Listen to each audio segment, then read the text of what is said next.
जय हिंद। स्वागत है आपके गुप्ता जामा यूट्यूब चैनल पे। आज की क्लास में हम देखेंगे मार्शल लॉ से संबंधित तथ्यों को।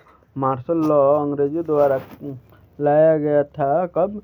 तो 1919 में जालियांवाला बाग हत्याकांड को मालूम होगा, रॉलेट एक्ट के विरुद्ध में हो रहा था। उसके कारण जालियांवाला बाग हत्याकांड ने पंजाब सरकार की उग्रता को शांत न करके और अधिक प्रज्वलित कर दिया। 13 अप्रैल को हत्याकांड ने न केवल अमृतसर में बल्कि पंजाब के अन्य नगरों में भी भयानक आतंक फैला दिया था। फिर भी पंजाब लेफ्टिनेंट गवर्नर ने आवश्यक समझा कि अमृतसर में और अन्य कुछ स्थानों पर मार्शल लॉ अथवा सैनिक कानून लगा दिया जाए। उसने गवर्नर जनरल से मार्शल लॉ घोषित करने की अनुमति मांगी, जो तुरंत मिल गई। एक दिन पूछताछ में लगा। 15 अप्रैल के प्रातःकाल अमृतसर में कानून का राज समाप्त हो गया और पूरा शहर फौज के नियंत्रण में आ गया। ठीक उसी दिन लाहौर में भी मार्शल लॉ लगा दिया गया। मार्शल लॉ में दिए जाने वाले भयावह आदेश। मार्शल लॉ में अमृतसर के निवासियों पर कैसी बीती, इसका उत्तर उन आज्ञाओं से मिल जाएगा जो सैनिक अधिकारियों की तरफ से वहां प्रचारित की गई थी।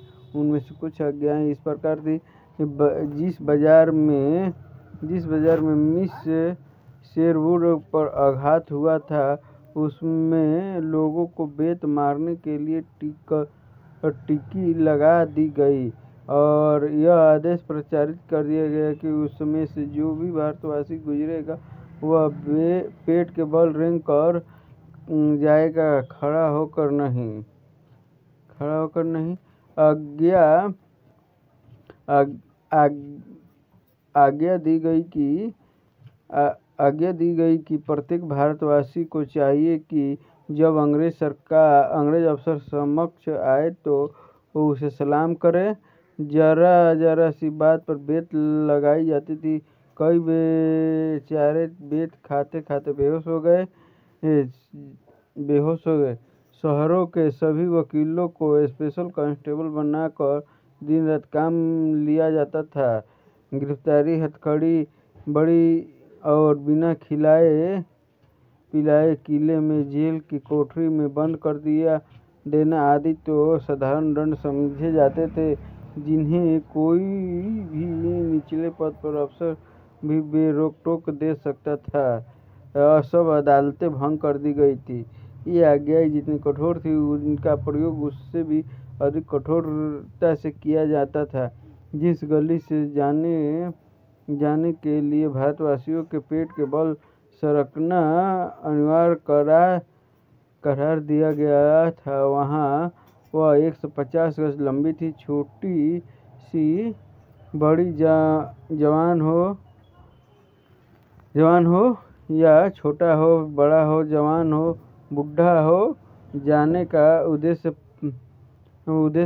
पानी लेने के लिए जाना हो या घर में पड़े किसी बीमार के लिए दवा लाने हो, रेंगना अनिवार्य था। रेंगने के समय बंदूक की नली पीठ पर रहती थी।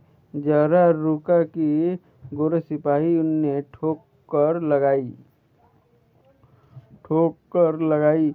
लगभग 50 आदमियों पर इस अमानुषिक आज्ञा का प्रयोग किया गया। नगर में उपद्रवियों की शांति तो 12 अप्रैल को हो गई थी। 13 अप्रैल को जनरल डायर की ओर से हत्याकांड हुआ। 15 अप्रैल को दुकानें खुल गई। इस प्रकार सामान्य रूप से शांति स्थापना का अवसर आ गया था, पर अंग्रेज अफसरों के हृदय में बदले की आग उत्पन्न हो चुकी थी। वह शांत नहीं होने वाली थी। उसे पूरा करने के लिए मार्शल लॉ लागू कर दिया गया था, जो 9 जून तक जारी रखा गया था। 16 अप्रैल को लाहौर में मार्शल लॉ जारी कर दिया गया। लाहौर में इस लॉ का मुख्य अधिकारी कर्नल जॉनसन था। पंजाब के कसूर, गुजरांवाला, नजीराबाद, निजामाबाद, अकालगढ़, रामनगर, हाफिजाबाद, सांगलाहिल, नवापिंड, गुजरात, जलालपुर आदि स्थानों पर भी मार्शल लॉ लगाया गया और अमानुषिक कठोरता का प्रयोग किया गया। मार्शल लॉ के प्रयोग तानाशाह अफसर ने अत्याचारों की कठोरता में एक दूसरे को परास्त करने का प्रयत्न किया। कुछ आदेश ऐसे थे उन्होंने इंग्लैंड में रहने वाले अंग्रेजों को भी चकित कर दिया था।